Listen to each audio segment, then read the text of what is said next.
If you feel it coming, you just go around the pool, walk around the pool, let it go, then sit back in your seat. You know what? That's why chlorine might be one of the greatest inventions of all time. Because Absolutely. of people like Mike.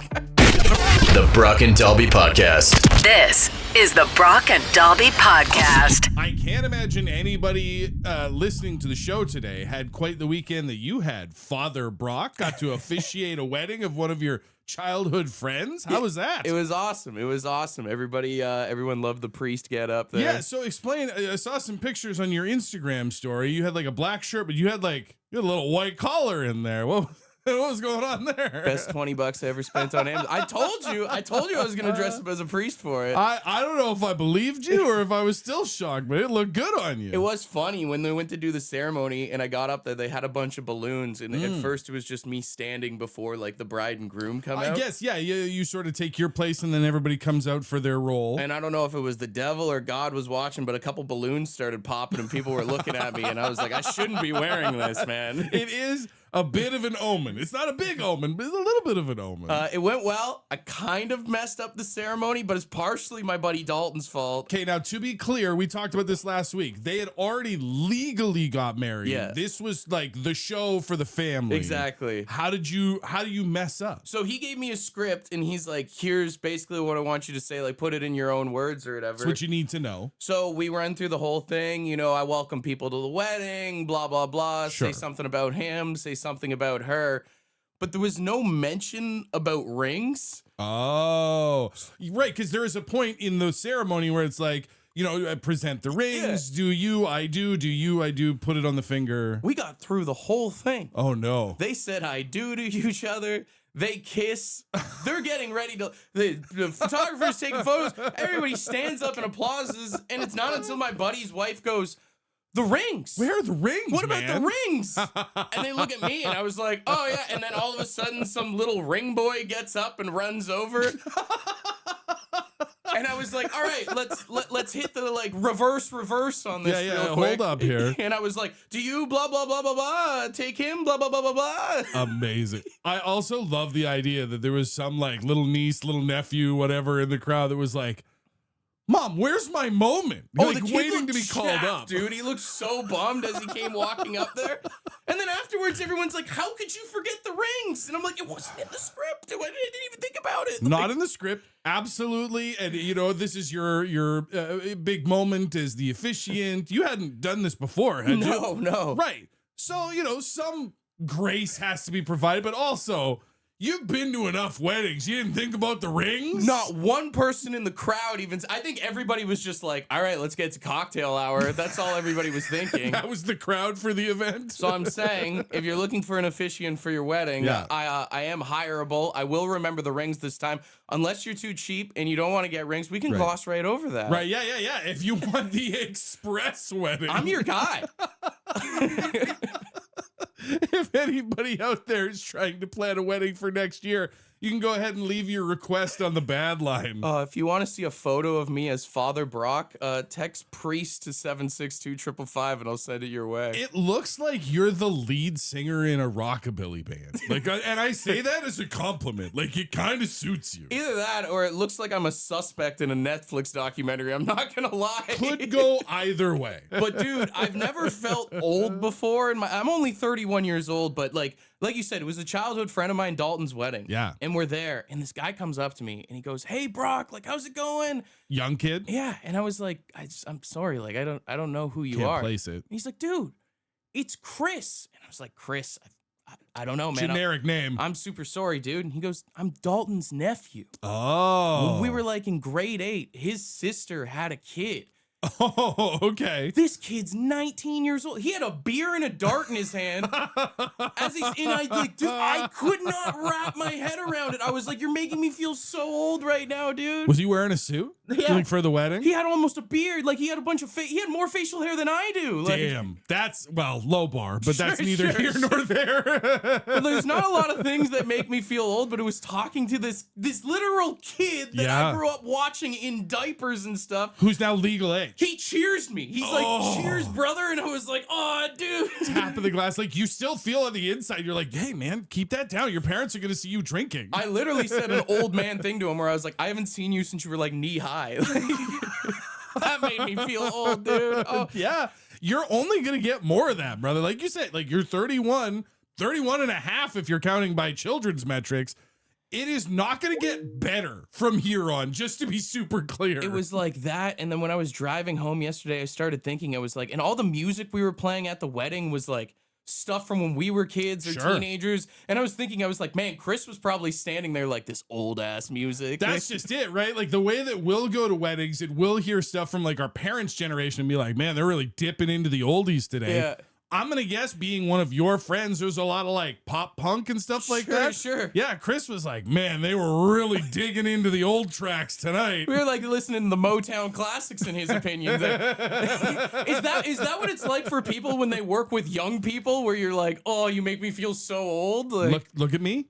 Yes. Yes. Yeah. Him walking across the reception in the suit with the beer and the cigarette and introducing himself as 19 is literally how I met you. That is the story of me meeting you on that first like work party where we were introduced. Yeah. I know exactly what you felt because I have been feeling it for the last like 10 years. I guarantee you there was a huge difference between Chris's hangover and my hangover yesterday. Dude. I still feel like I'm hungover today, to be honest with you. That's the biggest one, man. Is like I can remember in my 20s when I first started drinking, even in like high school, whatever. And like that was my whole thing is I would drink and I wouldn't feel anything the next day. And now if I have a beer with dinner, I'm like, I'm gonna feel that in the morning. Somebody put out the Powerade and aspirins. Dude, I have a meeting with my doctor on Wednesday about my blood pressure. What am I saying? I'm getting old, dude. All right, Becky, be honest with me. What's the most aggressive way you realized you're getting kind of old? I used to own a daycare center, and one of the little girls that used to come there was at Tim Hortons last week for a job interview. Oh my God. Kind of looked in the window and saw my wrinkles and damn. That's like what I was saying with my buddy's nephew at the wedding there. It's like having a beer with that kid just blew my mind. It's the concept of like knowing someone as a child, that carefree life, not a thing to worry about. And then to re-meet them in a situation where they're paying taxes. And you're like, whoa, hang on here. You know, in like today's society, there's someone who's seen someone's kid grow up to start an OnlyFans account. And you're like, oh my God, oh God. Like, yeah, can't handle that one. No. That's not going to make me feel old. That's going to make me feel dead. Absolutely not. Jason even just texted in and he said, I go to bed before my kids on a regular basis. Dude, did that yesterday. Literally, like during this summer break, like it feels bad to tell the kids, like, hey, you got to go to bed. What for? What? They don't have anything in the morning. So walking by bedrooms and instead of like tucking them in and putting them to bed, now it's like, hey, don't stay up too late. I have to go to bed now. Or even like, you know, I'm complaining about seeing my buddy's nephew there. Shannon texted and said, Brock, you're not thinking about your friend's parents seeing all of you guys there. She said, my kid just got married last summer and seeing all these kids that used to sleep over at my house be grown adults is blowing my mind. Yeah, that's just it. You had to deal with one example from your childhood of a kid you kind of knew. Meanwhile, Dalton's parents are like, all of these small children are adults now. Some of them own houses and have babies. Yeah, straight up. A lot of texts in about like not being able to relate to music or trends. Steve texted in and said, every time I go to a concert, I feel old, especially because I can't go in the pit anymore. Oh, long past that time. I need to be somewhere closer to the bathroom than the pit these days. Once you realize that you got to start putting earplugs in. Yeah, the day I bought like good, comfort-fitting, reusable earplugs, me and the guy at the music store just kind of looked at each other and went, yeah. Have you ever been at a concert and you're like, the headlining band's not coming on till 11? It's ridiculous. It's absurd. Go on earlier. Oh, Shelly just texted and said, boys, I work as a bartender. Anytime I ID someone with 2,000 in their age. Oh, yeah. And the other tough thing, if you have to ask for ID, is everybody starts to look like children as you get older. Everyone looks like they're 12, yeah. So you're looking at these people coming in and there's no way this is a drinking age adult. And then they're in their 20s and you're just like, my heart. Oh. We got another text from Stacy. She said, I'm a hairdresser, and the amount of young girls asking to get gray for their hair dye. She's like, when I have it naturally makes me so mad. You people don't even know. You have no idea. Oh, another good one too, in from Ryan, says just watching sports. He says every year the Hall of Fame gets announced and I realize that all my childhood idols are old. The Hall of Fame gets too familiar, is what it is. Even the Rock and Roll Hall of Fame, the Sports Hall of Fame, instead of it being these legends from the past, you're like, I watched that guy's first game in a bar. What the hell? You see like the old highlights in the Sports Center top 10 and like they're grainy because they weren't in HD anymore. Like, I was at that game. What the hell? Why is it in 4x3? It's weird to think that you could be Gavin McKenna's father also. You know, stuff like that when you're watching these rookies come into the league. Like, nah, that kid knows how to skate. He's not mine. I took 10 years off of baseball to raise my kids because they're 12. I have twins. My wife was a nurse, so they couldn't make the games. And I go back and like 5 of the guys are gone. And their sons are all playing because they got too old. They're on the next generation. Yeah, because they were in their 30s, 40s, and 50s, and I'm almost 50 now, and then I come back and their sons are now 25 and can play on the team. when you used to be the young guy on the slow pitch team and now you're the old guy. Yeah, exactly. There's no worse outcome than becoming the grizzled veteran. That's what it is. When you start seeing all the subdivisions, you go, man, this all used to be fields and woods. Dude, You go, I'm getting old. This is all new subdivisions. I felt that like when we went to Milton for the wedding this weekend, I was taking Courtney around and I'm like, this used to be this and this used to be this. And this isn't there anymore. And it's like, times are changing, man. I even feel that way like since we moved here when people will be like, oh yeah, this bar used to be the spot and stuff. And I'm like, when that closed down. And I think a sign that you're getting old is when you don't realize how many years it's been. It's like, I'll talk to people and they'll be like, that bar must have closed down like 10 years ago. And I'll be like, well, how old were you when you were going there? And like 19. You're like, buddy, that's like 22 years ago. Yeah, man. Yeah, really, you just start losing track of it at that When, certain point. when you're still calling the 80s 20 years ago, not realizing it was 40 years ago. You know? Yeah, you just blew my mind. I don't even want to think about that. You know what it is? When you feel like you're getting old is when you get the first ma'am. There you go, ma'am. Yeah. And I'm like my brother, he was raised by our parents, of course, and he's very polite. Sure. And I was at the movie theater the other day. There you go, ma'am. I said, you know what? I said, I know you're being polite. I said, but women over 40 do not like to be called ma'am, especially when we're over 50. He goes, well, what would you like to be called? I said, miss, lady, hey, you, whatever. Don't ma'am us.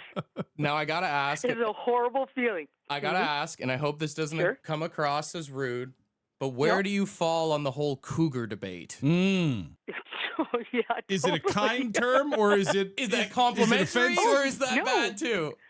No, cougar. No, not at all. Who wouldn't want to be a cougar? Okay. My friend married a guy like 12 years younger than her. So cougar over ma'am. Yeah. Oh, totally. Yeah, that's kind of like a very nice way to say, you're still pretty good that you're a cougar and you can get a hook a young'un. Hey, why not? It's the quiz with Brock and Dalby.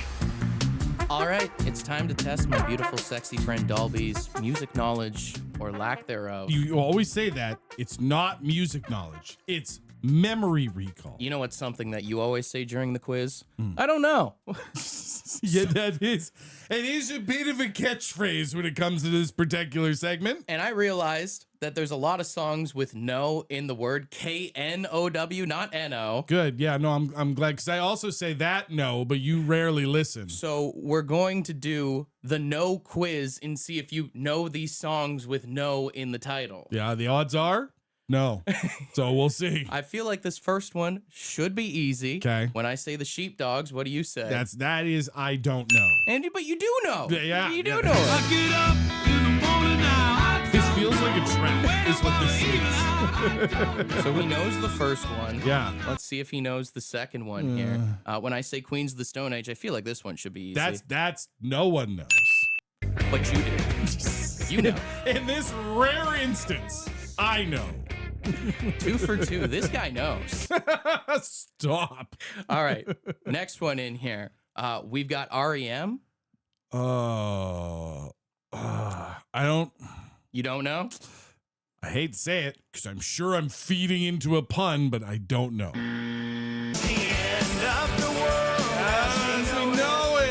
That's how you feel every Monday when I announce the quiz. Yeah. Who's ready to do the quiz? Oh, it's the end of the world as we know it. All right, okay. Hey, you're still 2 for 3 right now. Okay. When I say foreigner, what would you say?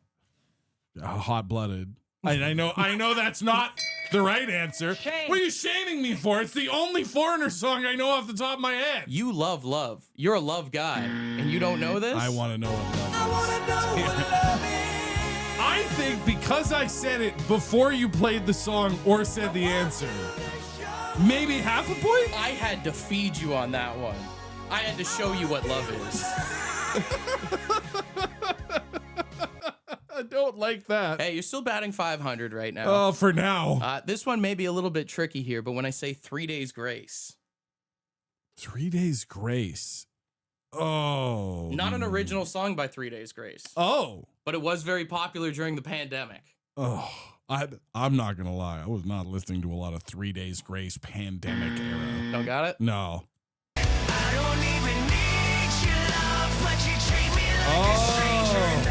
Somebody that I used to know. I forgot they did a Gautier cover. Which, when you start doing good on the quiz, that's how I feel about you. I feel like you're somebody that I used to know. But now I'm back to someone you recognize? Yeah. As I'm under 500 again? So you're under 500 right now, but to save it and bat 500 today. You never put an easy one at the end. When I say lustra. That's what kills me, is you'll say, when I say Lustra, like it's a band anyone is knowing right now. I know there's like 2 guys in their car right now who know this. No idea. You don't know the band. Don't know the band. Matt Damon fronted the band in a movie. I should have known. I can't believe I didn't know. I got too distracted by the fact that it was a fake band. I should just record a version of this and make a new intro of the quiz. Dalby doesn't know. Dalby doesn't know. Someone tell Dalby, because Dalby doesn't know.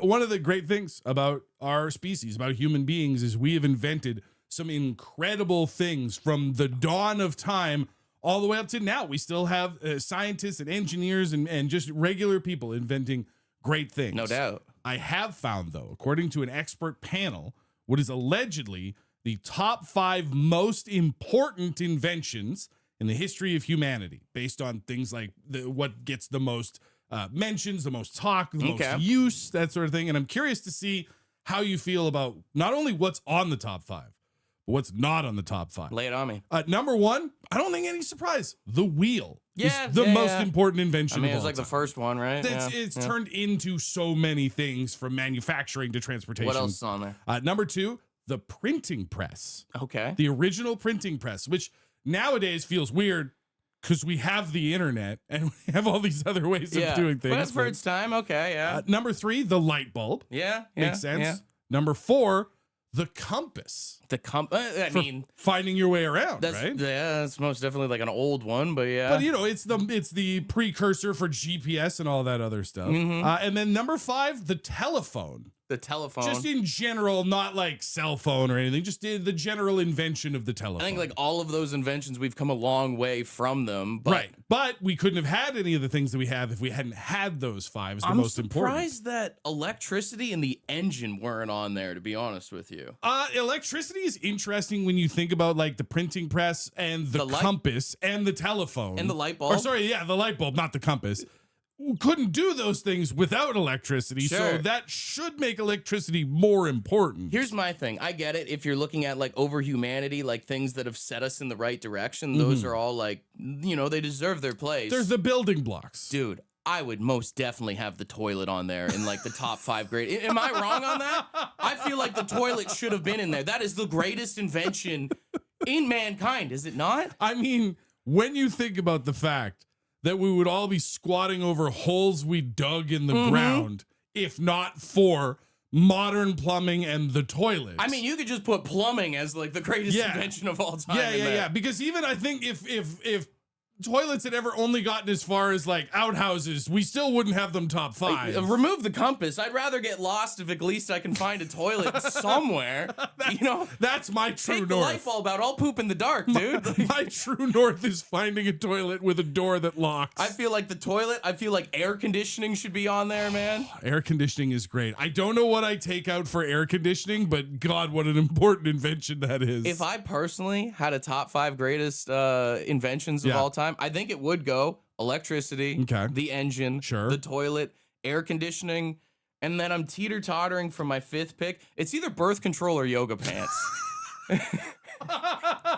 Which, oddly enough, having one requires a need for the other. Sure. You know? Both have done wonders in my life. I don't know about yours, my man.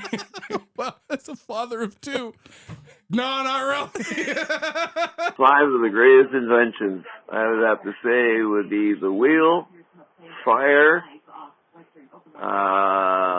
beer, smoking pot, and rock and roll. Those are the 5 greatest things that we ever invented. Keep smiling, boys. Thanks, Later. Brother Jay. There's a shelf there between like the wheel, fire, beer. You know what? I will say music, though. Yes. Music is a good pick. That is an important one that I don't think gets enough consideration in this topic. A lot of people agree with me that the toilet is the greatest invention of all time. For sure. Robin, what do you think? Toilet paper, man. I said the toilet. You need 1 and 1 to go together. If we invent the toilet, but we don't invent toilet paper and we're all using like leaves and dirt and sticks, we have not accomplished anything. Well, you think about how many years it took for the bidet to get figured out, too, Honestly, right? yeah. The internet is being a big one. The hub texted in a lot at 762-555. It is funny to talk about. The internet is a key invention, like the ability to disseminate information and communication quickly all across the world has been massive. But you're right. For most people, the reason the internet is important is access to very specific websites. It's the downfall of humanity, but it is a huge part of our lives now. Even, we're talking about just like things that people use all the time. Fridges, refrigeration in general. There. Soap texted in a lot as well. Dude, even it could take it to the next level, like soap at the beginning. Hand sanitizer. Like, think of all the lives that hand sanitizer is Pants, dude. Pants is a pretty important Imagine if we had to look at everybody's bits all the time. It was Adam and Eve style, dude. I mean, to be fair, though, if we were all pantsless from the start, maybe we wouldn't all be so prudish. Maybe people wouldn't look at me with such weird looks if I wear a bathing suit that's a little too small. I don't know. I disagree, man. It's pretty cold outside right now. Penicillin.